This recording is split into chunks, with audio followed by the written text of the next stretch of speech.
INS Vikrant ದೇಶೀಯವಾಗಿ ಭಾರತದಲ್ಲೇ ತಯಾರಿಸಿದ ಮೊದಲ ಸಮರ ನೌಕೆ. ಸದ್ಯ 6 ದೇಶಗಳಷ್ಟೇ ದೇಶೀಯವಾಗಿ ಸಮರ ನೌಕೆಗಳನ್ನು ರಚಿಸಿಕೊಳ್ಳುವಷ್ಟು ಪರಿಣತಿ ಹೊಂದಿವೆ. ಈಗ 7ನೇ ದೇಶವಾಗಿ ಭಾರತವು ಸೇರ್ಪಡೆಯಾಗಿದೆ.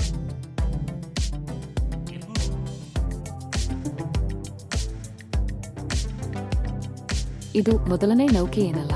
1967ರಲ್ಲಿ ಇಂಗ್ಲೆಂಡ್ನಿಂದ ಭಾರತ ಖರೀದಿಸಿದ್ದ ನೌಕೆಗೂ ಇದೇ ಹೆಸರನ್ನು ಇಡಲಾಗಿತ್ತು. 1971ರ ಭಾರತ-ಪಾಕಿಸ್ತಾನ ಯುದ್ಧದಲ್ಲಿ ಈ ಸಮರ ನೌಕೆ ಗಮನಾರ್ಹ ಪಾತ್ರ ವಹಿಸಿತ್ತು. ಆ ಯುದ್ಧದಲ್ಲಿ ಭಾರತ ಗೆದ್ದಿದ್ದಲ್ಲದೆ ಬಾಂಗ್ಲಾದೇಶದ ಉಗಮಕ್ಕೂ ಕಾರಣವಾಗಿತ್ತು.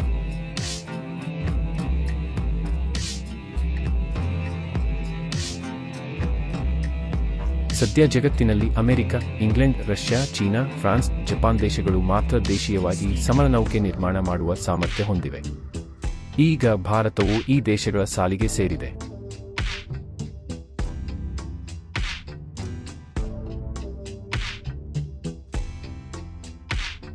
ಸದ್ಯ ಭಾರತದ ಬಳಿ ಇರುವುದು ಏಕೈಕ ಸಮರನೌಕೆ.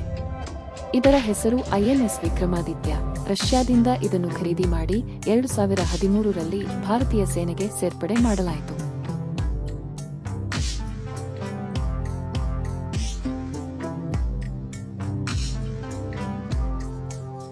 $40,000 ಟನ್ ಸಾಮರ್ಥ್ಯದ ನೌಕೆಯಾಗಿರುವ INS ವಿಕ್ರಾಂತ್ನಲ್ಲಿ 34 ಯುದ್ಧ ವಿಮಾನಗಳನ್ನು ಇರಿಸಬಹುದು.